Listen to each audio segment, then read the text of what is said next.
Merci Nadia, merci Abdellah et merci à tous. Alors, je ne vais pas embrasser tout le monde, mais j'ai croisé beaucoup de gens et vous dire que c'est un grand plaisir de revenir après ces quelques années tellement difficiles. Hein. On s'est dit, on a cru que le monde avait changé et qu'on pourrait peut-être plus retrouver ces moments de rencontre, de convivialité, d'amitié. Et je voulais vraiment vous témoigner mon profond plaisir d'être là, en plus à Rabat, en plus à la Villa Mandarine, hein, donc ça me rappelle des vieux souvenirs, avec Pascal, et ça me fait un grand plaisir d'être avec toi Pascal, grande admiration et affection pour Pascal, et avec tous ceux qui sont là, nombreux. Je voulais aussi vous dire, tu l'as dit Nadia, du fond du cœur, le témoignage qu'on peut vous apporter, je parle pour Pascal, par rapport au grand malheur qui a touché le Maroc. On a été très touchés. J'ai envoyé un message à Nadia tout de suite dès les premières heures pour le demander si tout allait bien. Mais sachez qu'au-delà de toutes les discussions politiques entre les pays qui finalement nous concernent pas vraiment, je veux dire l'amitié, l'affection qu'on a, nous, avec vous et qu'on a ensemble depuis tant d'années, elle est là et on est de tout cœur avec vous, quoi. Quelles que soient les dissensions politiques entre les pays, parce que ça, voilà, c'est un autre sujet, mais qui n'est pas le nôtre. Hein. Le nôtre, c'est l'affection qu'on a pour vous. Et je crois qu'on est très heureux, très fiers et très honorés, Pascal, hein, d'être là avec vous, et qu'on doit maintenir, on se le disait tous les deux, parce qu'on n'est pas de la génération de Monsieur De Sèze, Monsieur Delbar, mais on aimerait que notre génération, et ceux qui nous suivent aussi, parce qu'il faut y penser, qu'elle entretienne cette grande amitié qu'il y a entre la rhumatologie marocaine et la rhumatologie française, parce que finalement, les peuples, l'amour et l'affection entre les peuples, elle doit primer sur tout le reste, hein, et je crois qu'il faut absolument continuer dans cette ligne-là, et on se rend compte que c'est ces rencontres-là qui créent du bonheur, au-delà de la science que l'on partage, hein, qui est aussi très très importante. Voilà, je voulais vous dire ça parce que ça fait longtemps qu'on ne s'était pas vu et vous savez que c'est profondément sincère du fond du cœur, hein, et je voulais partager ça avec vous en commençant. Abdellah, tu voulais dire un... Ah non, là, ok. On va passer maintenant... c'est toujours un peu difficile, hein, de passer du cœur à la science, mais finalement, tout est lié. Il n'y a pas que l'hyperuricémie, hein, qui influence le risque cardiovasculaire. Donc on va évoquer un sujet, et j'aimerais l'évoquer avec vous de façon assez inhabituelle. Donc c'est ça le côté New Look 2023 de la polyarthrite rhumatoïde, et d'aborder la maladie en vous expliquant comment on doit, dans une vision moderne des maladies inflammatoires, essayer d'imaginer le mécanisme de ces maladies. Et je vais me concentrer exclusivement sur la partie mécanistique, en fait. Et vous dire en introduction, ces maladies, la polyarthrite rhumatoïde, les maladies auto-immunes, toutes ces maladies-là, et la goutte aussi, parce qu'elle l'a démontré, sont des maladies complexes, en fait. Toutes ces maladies-là, presque toutes les maladies chroniques humaines, sont des maladies d'interface. En fait, on est constitué de multiples facettes génétiques, immunogénétiques, en tout cas pour ces maladies-là, variables selon les populations, et on rencontre avec ces facettes-là, on rencontre un environnement qu'aujourd'hui, je vais vous le montrer, on a caractérisé sous la forme d'éléments qu'on appelle les exposomes. Et donc c'est la rencontre de notre terrain génétique et d'exposomes au pluriel qui fait que l'on déclenche des maladies chroniques, inflammatoires, ou métaboliques, ou néoplasiques, ou infectieuses. Grande théorie, vous connaissez aujourd'hui, c'est un énorme champ de la pathologie humaine. On appelle ça les casanovites.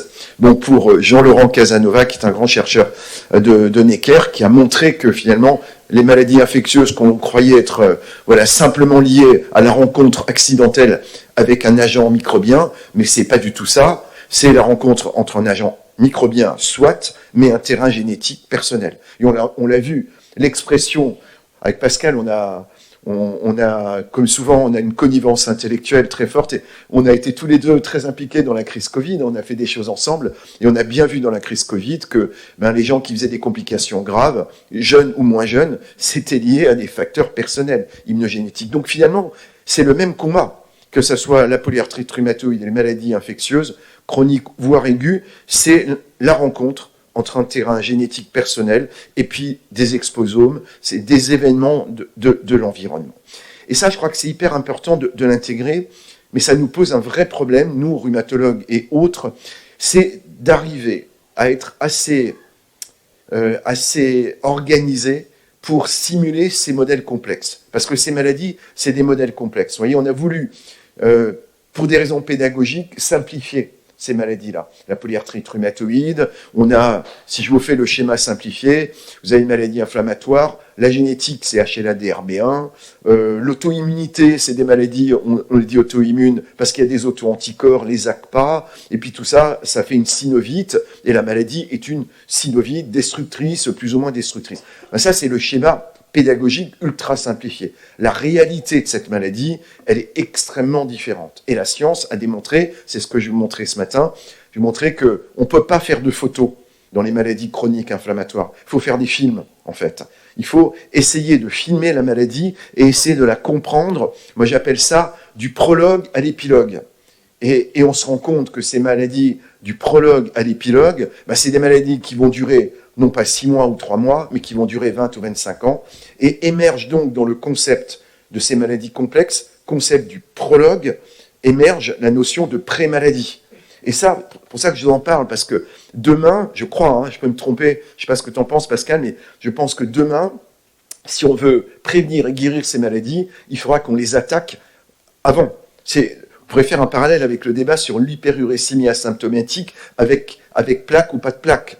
Demain, si on veut vraiment éviter ce burden mondial de ces maladies inflammatoires, la polyarthrite rhumatoïde, il faudra qu'on soit capable de déterminer l'état de pré-maladie avec suffisamment de précision pour connaître le niveau de risque. Il ne sera pas question de traiter la moitié de la population, mais un sous-groupe de population à haut risque de pré-polyarthrite rhumatoïde, et à ce moment-là, d'arrêter le film dès le prologue. Vous voyez ? C'est-à-dire que si on attend l'épilogue de la polyarthrite, finalement, la polyarthrite rhumatoïde, et je viens au défilé, au film que je vais vous montrer, la polyarthrite rhumatoïde, elle se finit dans l'articulation, mais elle commence en dehors. Ça, c'est un truc de dingue. Si j'avais imaginé ça alors moi, je n'ai pas eu le cours de M. De Sèze, ni de M. Delbert, mais les cours du professeur Bardin, que vous connaissez, vous avez vu que son élève le dépasse largement, donc il me manque un peu de Thomas, mais voilà, mais quand j'ai appris la polyarthrite rhumatoïde, on m'a appris ça comme une maladie articulaire. Aujourd'hui, c'est incroyable, mais c'est une maladie qui commence bien avant et bien au-delà, et c'est une maladie qui commence dans les muqueuses. Très concrètement, il n'y a absolument aucun doute que le prologue de cette maladie est muqueux. Donc je vais vous montrer aujourd'hui, et on s'est dit aussi comme on devient bavard avec l'air, enfin moi je l'ai toujours un peu été, surtout avec vous, mais je me l'autorise de l'être un peu. Je ne vais vous montrer que la scène 1. Et je me réserve, comme ça vous êtes obligé de me réinviter, Abdellah, l'an prochain. Il restera la scène 2, la scène 3 et l'épilogue. Donc vous voyez, il reste 4 ans. Donc, mais on va se concentrer, mais volontairement, on va se concentrer sur la scène 1 pour pouvoir bien la détailler, parce que évidemment, c'est un modèle compliqué, et je vais aborder des choses que vous connaissez pas forcément bien. Donc on va prendre un tout petit peu de temps pour détailler cette scène 1. Et en fait, la scène 1, c'est-à-dire le prologue de cette maladie, eh bien, je le répète, c'est un prologue muqueux, en fait. Beaucoup de choses se passent dans les zones d'interface, et c'est normal. Nous ne sommes quoi ? Nous sommes simplement un vivant organisé qui vit dans un grand tout, et l'interface que nous avons, c'est l'interface éminemment de la peau, mais là on est protégé par des kératinocytes, mais le reste, c'est de l'interface muqueuse qui nous permet d'interfacer avec l'air que l'on respire, avec ce qu'on mange. Donc en gros, qu'est-ce qui compte pour nous ? C'est la muqueuse intestinale et la muqueuse buccale, nasale et bronchopulmonaire. C'est nos zones d'échange majeures avec ce qui nous environne. Et d'ailleurs, ces zones-là, c'est pas par hasard, elles sont depuis le début des temps des eucaryotes multicellulaires colonisés par des prokaryotes, et c'est bien pour ça que nous co-vivons dans l'environnement, nous, eucaryotes multicellulaires, avec des petits prokaryotes qui sont nos microbiotes, qui tapissent et qui nous aident dans nos muqueuses. C'est ça, cette fameuse symbiose princeps entre les eucaryotes et les prokaryotes, et ça se fait évidemment dans les zones d'interface que sont les muqueuses intestinales et muqueuses buccales et bronchopulmonaires. Donc ça commence dans les muqueuses. Et dans les muqueuses, en fait, s'installe, pour des raisons qu'on commence à comprendre, s'installe en fait un désordre de cette flore microbienne qu'on appelle les microbiotes, Et pas seulement intestinal, on a tendance à focaliser sur le microbiote intestinal. Dans la polyarthrite rhumatoïde, c'est pas que ça. Il y a le microbiote intestinal, certainement, mais aussi, alors, vous allez me dire c'est un peu intestinal, mais le buccal. Mais la bouche, c'est pas tout à fait l'intestin encore. La bouche, l'intestin, et aussi le bronchopulmonaire. Et ça, c'est une originalité propre à la polyarthrite rhumatoïde, mais pas spécifique. Je fais juste une petite parenthèse.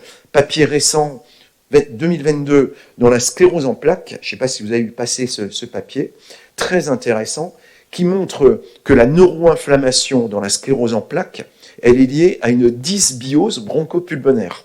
Et que ce sont des bactéries bronchopulmonaires qui viennent transloquer de la muqueuse bronchopulmonaire jusqu'au cerveau et activer les microglies en induisant une neuroinflammation déminisante. Donc vous voyez, il n'y a pas que la PR. Souvent on dit c'est la PR parce qu'on fume, etc. Non, il y a aussi des dysbioses bronchopulmonaires dans d'autres maladies comme la sclérose en plaques. Je reviens à la polyarthrite rhumatoïde, il y a la phase 1. Ce qu'il faut retenir sur ce schéma de cette première scénette, deux choses. Un, il y a un dysfonctionnement des microbes dans les muqueuses intestinales et autres buccales. Cette dysbiose, en fait, elle est liée, vous voyez, à l'interfaçage avec l'environnement. C'est pas par hasard. Alors, il y a un fond de génétique, on est tous différents, et probablement que la génétique influence les bactéries qu'on a dans les muqueuses, très certainement. Mais c'est aussi interfacé avec l'environnement que vous rencontrez, c'est-à-dire l'alimentation, les polluants, les pesticides, toutes ces choses que vous allez inhaler ou que vous allez absorber. Et c'est ces deux phénomènes-là qui vont mettre le feu aux poudres du tout début de cette scénette 1. Et à partir de là, deuxième événement, vous allez avoir, et c'est une chose encore à étudier mystérieuse, vous allez avoir, une activation locale de l'immunité dans les muqueuses, et deuxième chose, vous allez avoir un transfert non seulement de débris microbiens, ça vous le savez, ces fameux PAMS, vous vous rappelez PAMS, Pathogen Associated Molecular Pattern, c'est des petits bouts de microbes qui activent les récepteurs de l'immunité innée notamment. Donc vous allez avoir non seulement une translocation des PAMS et des bactéries entières, voire des virus, je vous montrerai, vers les ganglions et le tissu lymphoïde, qui est un peu un intermédiaire, puis dans l'articulation. Alors, est-ce que ça peut se faire directement vers la synoviale, ou est-ce que ça passe toujours par les ganglions de proximité? C'est une vraie question, c'est pas résolu, mais en tout cas, ça va transloquer PAMS et microbes, mais surtout, et ça c'est très nouveau, et ça rejoint exactement, on n'avait pas parlé encore, Pascal, mais moi je suis convaincu que le microbe est une chose, mais ce qui est beaucoup plus important que le microbe, c'est le métabolome, c'est-à-dire ce que fait le microbe, ce que font les microbes. Vous allez voir, je vais vous montrer un papier, il y en a plusieurs maintenant, qui montre que ce qui compte, c'est pas le microbiote, ce qu'on a cru au départ, c'est-à-dire les bactéries elles-mêmes, c'est-à-dire les PAMS, la translocation, mais c'est ce que ce contexte microbien est capable de produire comme métabolite, et c'est probablement très déterminant dans le déclenchement de la réponse auto-immune et de l'inflammation. Donc c'est ces deux points qu'on va revoir ensemble, et puis la suite de l'histoire, on reverra dans les années à venir, c'est-à-dire comment se met en place la réponse auto-immune et la synovite, comment se fait la destruction, c'est une autre partie de l'histoire, mais on va se concentrer sur cet aspect-là.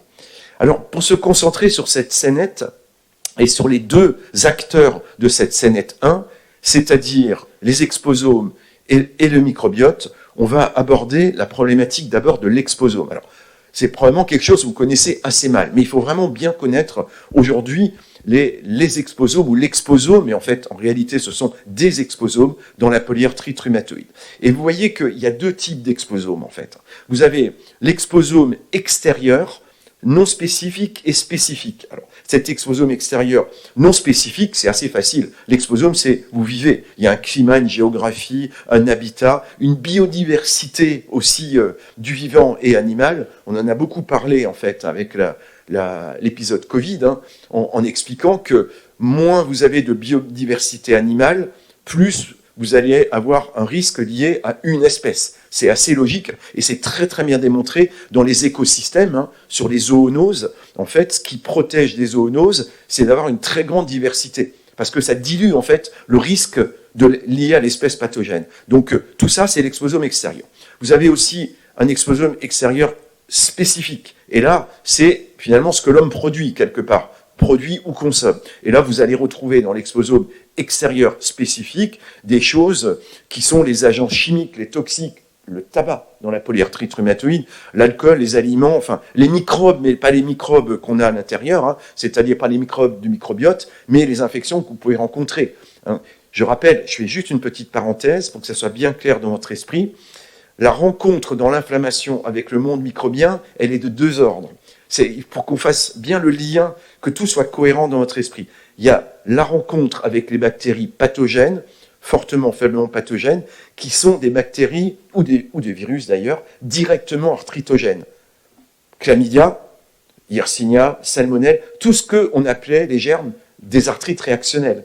Ces germes-là, ils sont directement pro-inflammatoires par leur activité pro-inflammatoire infectieuse. Et vous avez à côté de ça l'autre partie du monde microbien qui sont des bactéries non pathogènes, mais qui, parce qu'elles ont un rôle plutôt pro-inflammatoire, vont activer, aider à faire de l'inflammation et de l'auto-immunité, mais par des mécanismes différents. Donc vous voyez, pour que ça soit bien cohérent dans votre esprit, on peut rencontrer malheureusement une bactérie très pro-inflammatoire pathogène, arthritogène, ou alors être influencé par un microbiote pro-inflammatoire. C'est deux choses relativement différentes, mais qui peuvent s'associer. Je pense qu'on peut faire exactement, je fais la même chose dans la spondylarthrite ankylosante, sauf que là, je rajoute une facette, je rajoute un module qui sont les germes arthritogènes, qu'aujourd'hui, on n'inclut pas dans le schéma de la polyarthrite rhumatoïde, peut-être à tort d'ailleurs, hein, ou peut-être qu'on y reviendra. Mais que ça soit bien clair, je ferme la parenthèse, le monde microbien, c'est deux façons de provoquer l'inflammation assez différentes. Et puis, les exposomes extérieurs spécifiques, non spécifiques, et l'exposome intérieur. Nous avons aussi une façon de nous exposer, en fait, par des mécanismes, par des métabolismes internes, nous exposer à l'inflammation. Et là, dans cet exposome intérieur, évidemment, on a tout ce qui est métabolisme personnel, lié au microbiote qui produit des métabolites particuliers, qui influence l'axe immuno-endocrinien. On a tous des métabolismes endocriniens, on a tous des hormones, un climat hormonal qui est très très différent, et ça, c'est vraiment de l'exposome endogène, qui est évidemment corrélé à l'exposome environnemental. Si vous êtes exposé à des perturbateurs endocriniens, par exemple, des pesticides et toxiques, évidemment que c'est pas étanche et que vous allez avoir une influence entre les deux grands domaines exposomiques.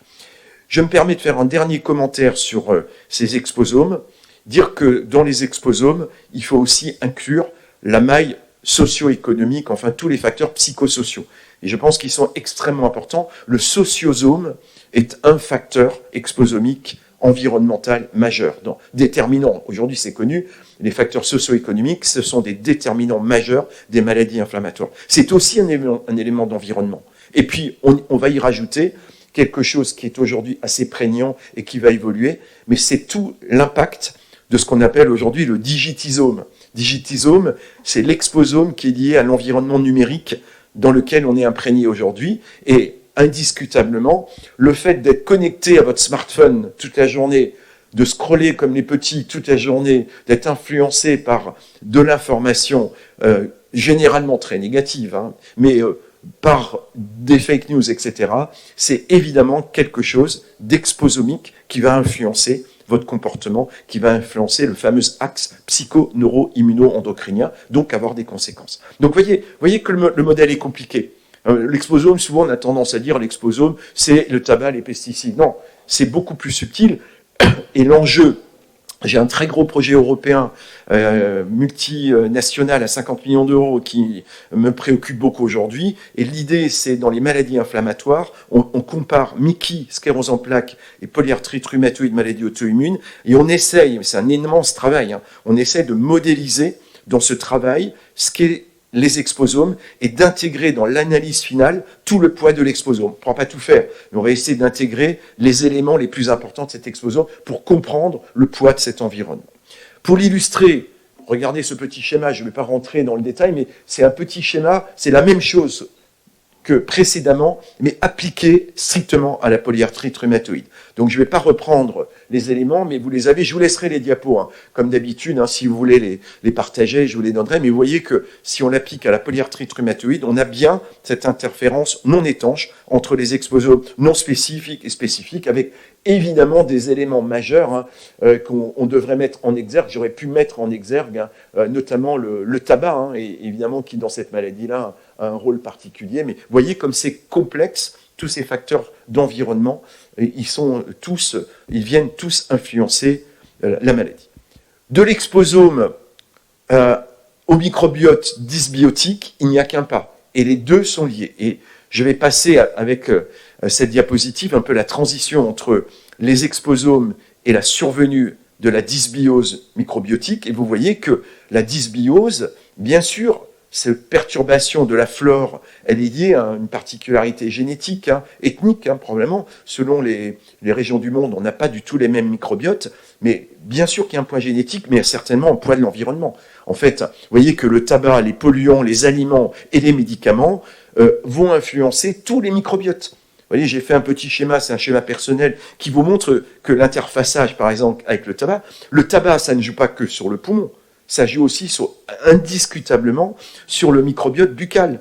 Et très certainement, c'est un peu moins connu, ça commence à être, pour ça j'ai mis des pointillés, le tabac, ça a un rôle très certainement sur le microbiote intestinal et sur le microbiote cutané, et qui est une autre zone d'interfaçage quand même majeure. Donc, tout ça est lié.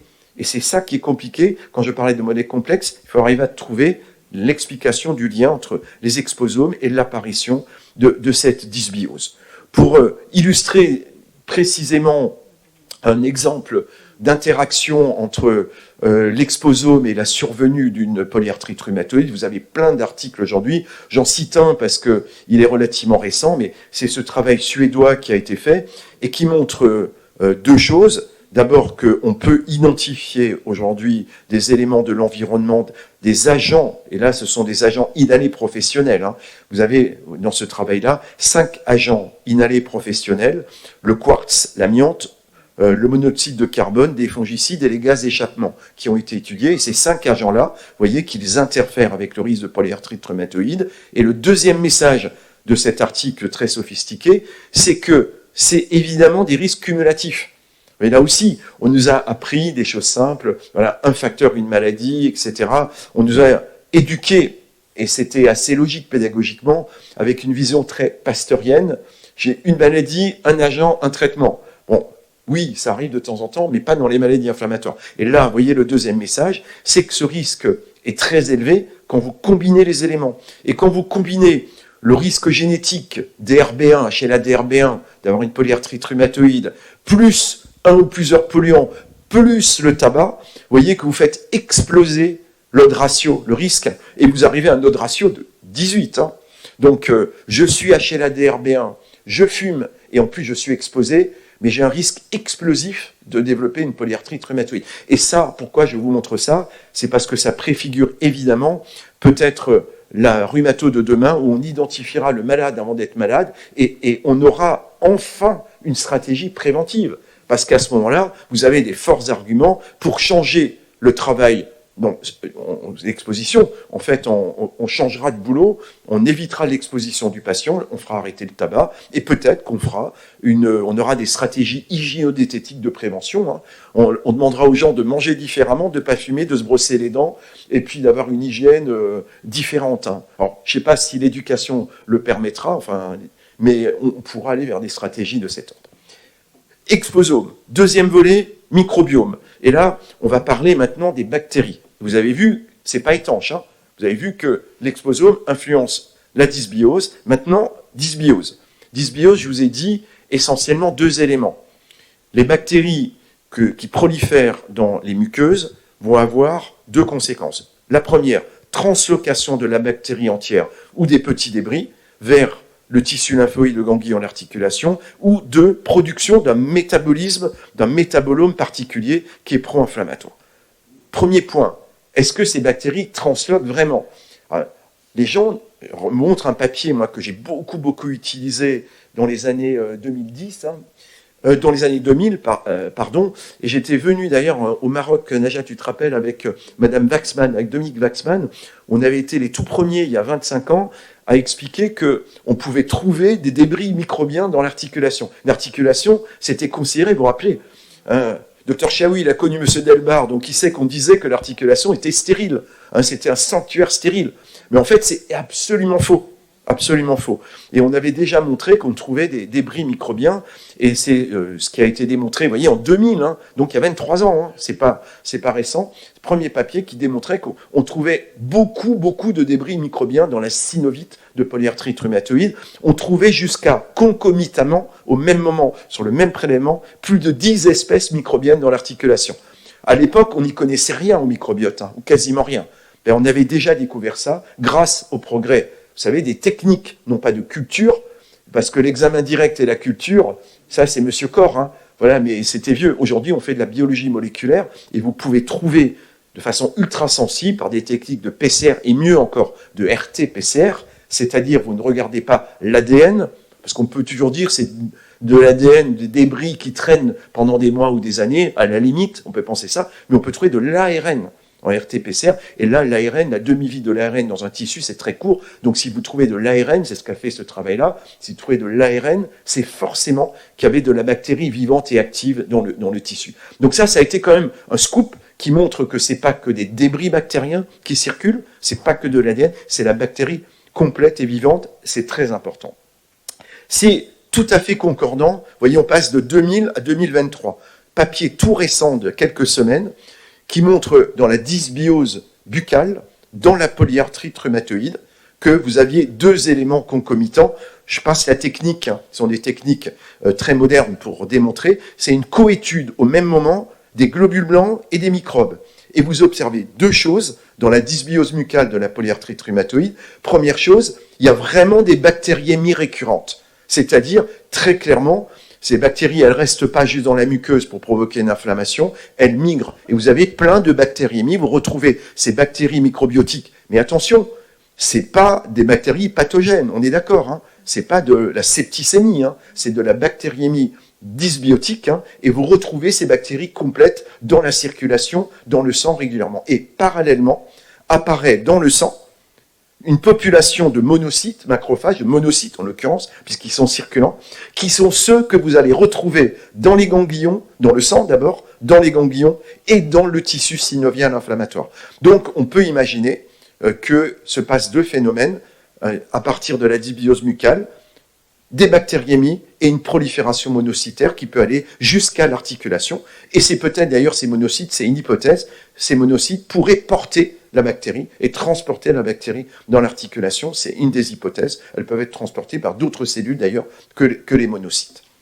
Petit point d'interface qui est important pour vous montrer que ce sont des modèles complexes. Tout cela est dépendant de plein d'autres facteurs endogènes. Et notamment d'un point majeur que je ne détaillerai pas aujourd'hui, c'est que ce soit la bouche ou l'intestin, vous avez une interconnexion entre cette dysbiose, ces bactéries dont je parle, et puis des éléments de l'axe cérébral, de l'axe psycho-neuro-immuno-endocrinien. Et c'est un double bind, vous savez, c'est une relation d'interférence multiple, et effectivement, vous avez des tas de facteurs psychiques, on peut appeler ça au sens large, qui vont influencer aussi la flore, la prolifération de la flore et le métabolisme de cette flore. Je ne rentre pas dans le détail, mais c'est pour montrer qu'il y a des tas de facteurs, même si c'est de la microbiologie, vous avez des facteurs très subtils qui interfèrent avec ces flores microbiennes. Point suivant, c'est comment, en fait, ces bactéries qui migrent complètement ou qui prolifèrent localement vont induire l'inflammation. Alors, vous avez en fait deux choses qui vont survenir, je l'ai déjà dit. Un, l'induction par ces bactéries qui transloquent ou qui prolifèrent localement d'une inflammation et d'une rupture de tolérance. Je ne parlerai pas de ces éléments de rupture de tolérance, mais il faut bien à un moment donné que l'on explique comment apparaissent les ACPA, les auto-anticorps de la polyarthrite rhumatoïde. Et à l'évidence, cette inflammation induite par le microbiote a une influence dans le déclenchement de la rupture de la tolérance, mais ça c'est une autre histoire que j'aborderai. Et autre point, c'est la partie métabolique, dont je vous montrerai un seul exemple. Le premier point, c'est la production de l'inflammation locale. Là, on a fait des progrès absolument incroyables. Voilà un papier qui a fait couler beaucoup d'encre, qui est aujourd'hui publié, qui montre qu'il y a certaines bactéries, alors le nom c'est imprononçable, hein, elle s'appelle, cette bactérie, Subdoligranulum, donc c'est une bactérie présente dans la dysbiose intestinale des polyarthrites rhumatoïdes, et vous voyez que cette bactérie, elle va induire localement une réponse inflammatoire muqueuse, réponse IgA, donc muqueuse IgA locale, et que vous allez avoir, à partir de cette réponse IgA muqueuse locale, une extension systémique de l'inflammation avec l'apparition d'une réponse B T dépendante, hein, productrice, cette réponse B T dépendante, évidemment d'auto-anticorps que sont les ACPA. Donc on a un modèle aujourd'hui de dysbiose avec une bactérie particulière qui n'est pas en l'occurrence une bactérie qui est citrulline, mais qui est une bactérie qui provoque une inflammation muqueuse IgA locale qui va se transformer en réaction systémique avec une rupture de tolérance qui favorise l'apparition des ACPA. Donc c'est vraiment un modèle tout à fait intéressant et qui met le doigt sur un élément que je crois être un vrai scoop en immunologie, c'est de dire que beaucoup se passe dans la réponse immunitaire muqueuse, et notamment des phénomènes majeurs qui sont les phénomènes de tolérance. On a longtemps cru en immunologie, c'est toujours la vision des immunologistes un peu, un peu élitiste, que tout se passait dans le thymus en fait, hein. Et on pense encore que beaucoup de choses se passent dans le thymus, mais il se passe autant de choses dans l'intestin que dans le thymus, et vient d'être démontré en fait qu'il existe dans l'intestin une cellule fondamentale qui a été appelée cellule Tétis, qui est une cellule éducatrice des T régulateurs. Alors que l'on croyait jusqu'à présent que les T régulateurs étaient quasiment tous éduqués dans le thymus, vous savez, sous l'effet d'un fameux gène qui s'appelle AIRE, finalement c'est un truc de dingue le thymus, hein. Dans le thymus, vous avez une sorte d'organe dans lequel vous avez des tas de petits bouts un petit bout de thyroïde, un petit bout de pancréas, un petit bout de machin, et le thymus éduque au contact d'un tissu ectopique, éduque le système immunitaire et fait des cellules régulatrices à partir de ce tissu ectopique thymique. Sauf que le thymus, ça disparaît dans la vie. Donc il y avait déjà un problème fondamental, et quand il n'y a plus de thymus, comment ça se passe, hein, chez l'adulte et chez le sujet âgé? Il y a l'intestin. Et l'intestin est bien plus fort que le thymus. Vous avez dans l'intestin des téticelles, des cellules tétis, qui sont des éducatrices des lymphocytes T régulateurs, et ce qui amène en fait à reconsidérer le contrôle de notre système immunitaire en mettant en exergue le fait que beaucoup de choses se passent dans l'intestin, dans l'interface entre les microbiotes, ces téticelles, et puis le système immunitaire qui s'installe derrière. Donc c'est vraiment, c'est pas une vue de l'esprit, hein, mais cette réponse immunitaire locale dans la muqueuse, c'est fondamental, physiologiquement, pour éduquer, et malheureusement, c'est parfois dépassé. Vous avez vu avec cette bactérie de la polyarthrite rhumatoïde, mais c'est pas la seule, hein, c'est celle qu'on étudie beaucoup, mais il y en a d'autres. Dernier volet sur les microbes, c'est le volet, je vous ai expliqué, c'est pas que le microbe lui-même, c'est pas que les PAMS microbiens, c'est aussi, et je pense que c'est encore plus important, je crois, c'est le métabolisme de ces microbes. Métabolites qui vont être produits localement, mais surtout, ces métabolites vont diffuser, transloquer dans le tissu lymphoïde, dans l'organisme, jusque dans la membrane synoviale. Et je vais vous montrer ce qu'on sait. Voilà, j'ai pris un seul papier qui est très récent. Vous voyez le titre de ce papier, c'est l'altération du microbiote de l'intestin, c'est-à-dire la dysbiose, est un facteur de risque avant de faire la polyarthrite rhumatoïde, et c'est lié, vous le voyez, à une anomalie muqueuse qui se traduit par un métabolisme microbien anormal. C'est ça ce travail. Regardez comment ça a été fait. Ça a été fait sur des selles de sujets sains comparés à des pré-PR. Pré-PR ACPA+. Alors, ils ont été sélectionnés ACPA+, parce qu'il faut bien sélectionner.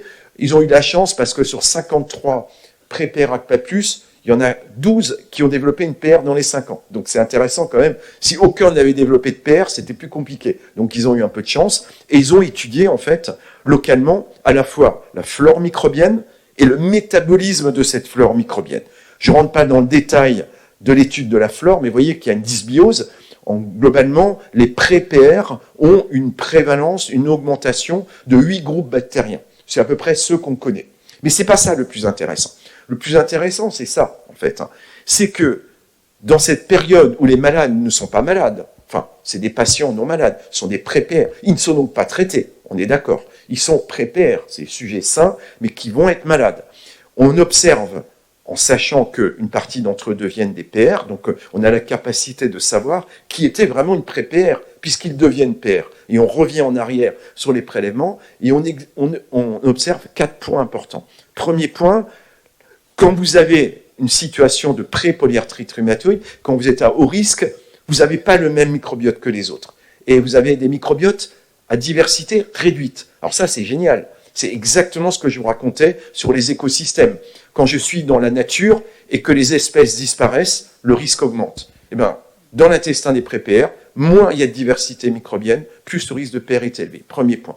Deuxième chose, cette composition du microbiote intestinal des pré-PR et son métabolisme est évidemment différent des sujets sains.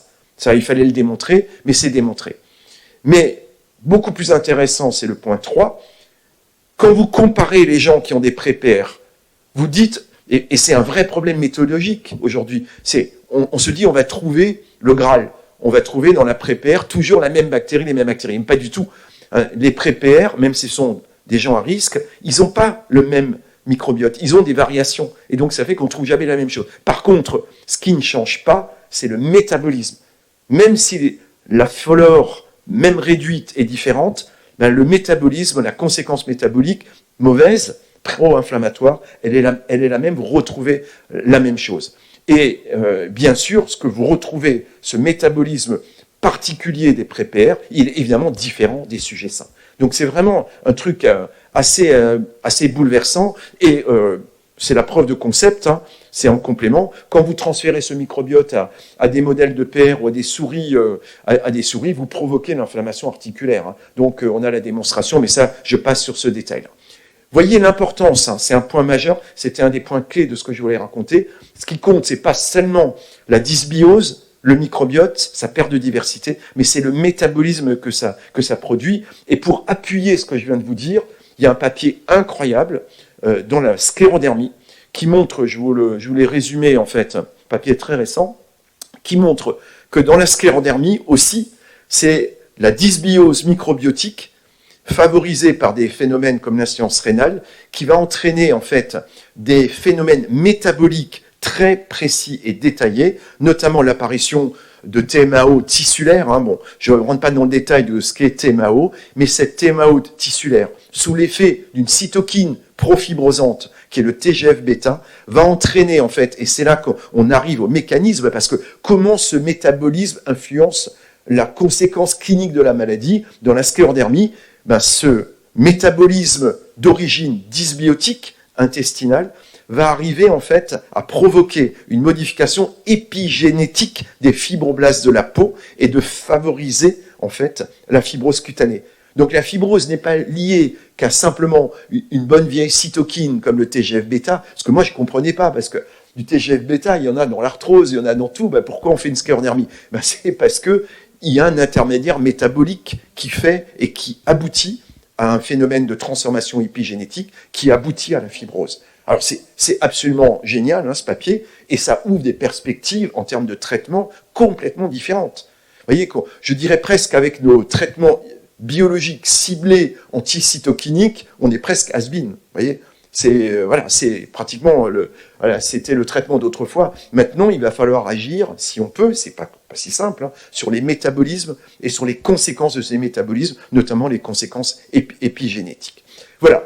J'en ai fini avec mon exposé et je vous annonce l'an prochain. Donc l'an prochain, je vous parlerai, vous voyez que c'est scène 2, on parlera, et c'est fondamental, comment exposome, dysbiose, l'interaction aboutit à la rupture de tolérance et à la production, chez 80% des malades, de modification, citronisation, acétylation, carbamylation, 80%. Il y a encore 20% des malades, je ne sais pas ce que c'est. C'est tout à fait autre chose. La scène 3, on verra comment la réponse immunitaire se met en place dans les organes lymphoïdes et dans l'articulation. Et ma conclusion est que, c'est une conclusion pratique, hein, c'est que ça doit nous faire repenser la PR. Et la PR, il faut la penser comme un syndrome PR, en fait. Hein. Et c'est un peu plus compliqué. Il y a une petite coquille dans mes cases, mais on s'en fout. C'est que ce qu'on appelle PR c'est des polyarthrites qui peuvent être ACPA, AMPA+, HLA-DRB1 ou pas, mais qu'on a une hétérogénéité moléculaire au moins en 3 briques, au moins, probablement plus, et que ces briques-là, elles n'ont pas du tout les mêmes terrains génétiques, elles n'ont pas les mêmes conséquences, elles n'ont pas les mêmes facteurs exposomaux. Il y a des sous-groupes de PR où le tabac n'a pas d'influence. Il faut le savoir, notamment quand on n'est pas HLA-DRB1. Et tout ça, évidemment, a des conséquences thérapeutiques qu'on peut aujourd'hui, je vous montre quand même ce travail-là pour finir, ça a des conséquences peut-être pratiques. C'est-à-dire que on va pouvoir peut-être, par des marqueurs, enfin la recherche de marqueurs, alors biologiques, ça serait plus simple, ou histologiques, c'est un travail histologique aujourd'hui, identifier des synovies différentes. Et aujourd'hui, on a, là aussi, vous voyez, dans le syndrome PR, on a 3 signatures, en fait, histologiques. Vous connaissez ces papiers qui montrent qu'on a des patterns plutôt lymphoïdes ou lymphomyéloïdes qui sont généralement ACPA+, des profils histologiques plutôt biéloïdes ou des profils plutôt polyhumains, fibrinoïdes, et ce sont des patterns complètement différents avec un fond immunogénétique complètement différent qui peut mener à des traitements différents. Voilà un des tout premiers papiers de nos amis belges d'équipe de Bruxelles qui montre qu'on peut peut-être choisir le traitement en fonction de ça. Mais si vous regardez les résultats que vous connaissez, c'est un peu faiblard, c'est un peu modeste. Vous voyez qu'on n'arrive pas encore, ça reste insuffisant. Mais c'est les prémices, en fait, c'est les prémices d'un changement, c'est ma dernière diapositive, d'un changement de paradigme en termes de choix de traitement. Vous voyez déjà qu'on a beaucoup d'éléments, de critères de choix de traitement. Comment choisir un BD-MARS? Vous voyez qu'on a des grands domaines. Le malade, la maladie, les comorbidités, les traitements associés, les contraintes du médecin. Mais on rajoutera dans cet algorithme, très certainement, cette notion de caractérisation du groupe PR. Et peut-être demain, de la pré-PR, puisque je suis sûr qu'on arrivera à un moment donné à aborder en préventif cette maladie, et peut-être, moi je crois un jour la guérir. Je suis très, très optimiste de se dire que, je ne sais pas si on verra encore cette période-là, je l'espère, j'aimerais bien, mais je pense qu'on pourra guérir cette maladie. Voilà, j'étais un peu bavard, mais je suis désolé, on s'était dit avec Pascal, mais je voulais prendre mon temps pour l'expliquer, je suis prêt à répondre à vos questions.